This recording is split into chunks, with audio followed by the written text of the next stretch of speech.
আপনার নেগলিজেন্সির কারণে রোগীর মৃত্যুর কারণ হয়ে যাচ্ছে। আপনাকে তো দায়িত্ব নিতে হবে তাহলে।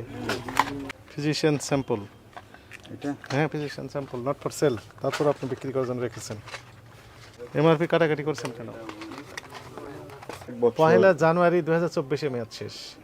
অলমোস্ট 1 বছর প্রায়। 1 বছর যাবত আপনি, আমরা কয় মিনিট হয়েছে বলেন তো, কয় মিনিট হয়েছে আমাদের এসে? না, আপনি তো 5-7 মিনিট হয়েছে। 5-7 মিনিট, 10 মিনিট হয়েছে। 10 মিনিট আমরা কত বক্স ওষুধ বের করলাম? আমরা অ্যাকচুয়ালি এটা ওই কারণে আমরা নিচ্ছে না দেখে আমরা বের করি নাই। যেমন আমরা আলাদা অলরেডি করে একটা কোম্পানিকে আমরা দিছি, এটা আমাদের ভুল হয়েছে, আমরা আলাদা করে করি না, ফাইন্ড আউট করে রাখি নাই।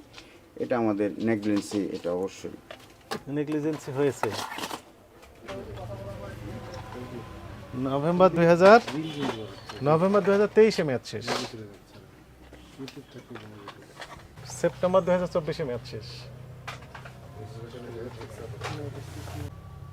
সেপ্টেম্বর 2024 মেয়াদ শেষ। পহেলা জানুয়ারি 2024 মেয়াদ শেষ। এমআরপি কাটাকাটি করছেন কেন?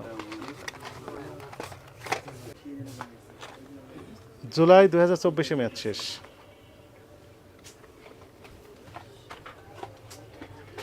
জুলাই 2024 মেয়াদ শেষ। ডিসেম্বর 2023 মেয়াদ শেষ। ডিসেম্বর 2023 মেয়াদ শেষ। সেপ্টেম্বর 2024 মেয়াদ শেষ। এপ্রিল 2024 মেয়াদ শেষ। এটা হচ্ছে অক্টোবর 2024 মেয়াদ শেষ। মে 2024 মেয়াদ শেষ। মে 2024 মেয়াদ শেষ। তাও এমআরপি কাটাকাটি করেছেন, দেখলে তো বের হচ্ছে। সেপ্টেম্বর 2024 মেয়াদ শেষ।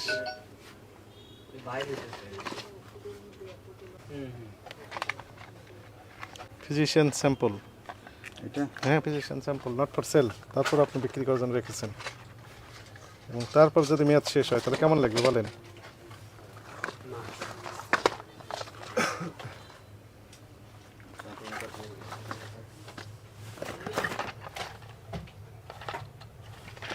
রাজু লেখেন।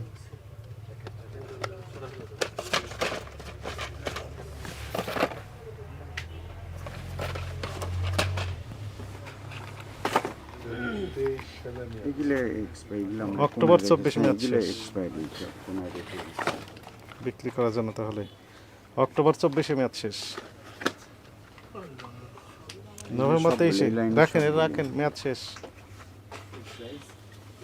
এটাও রাখেন, মেয়াদ দিত না,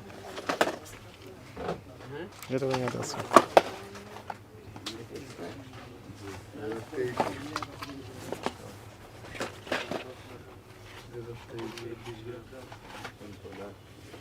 এর ভিতর মেয়াদ আছে কিনা একটু দেখান। ফিজিশিয়ান স্যাম্পল লেখা আছে, মেয়াদ আছে কিনা আমাকে একটু দেখান। আমরা ওইখানে আমরা একটু গনে দেখি কতগুলো হলো। হ্যাঁ কোথায় ওরা পড়ে যাবে, ওই অংশটুকু সরে নিলেই হবে ওখানে।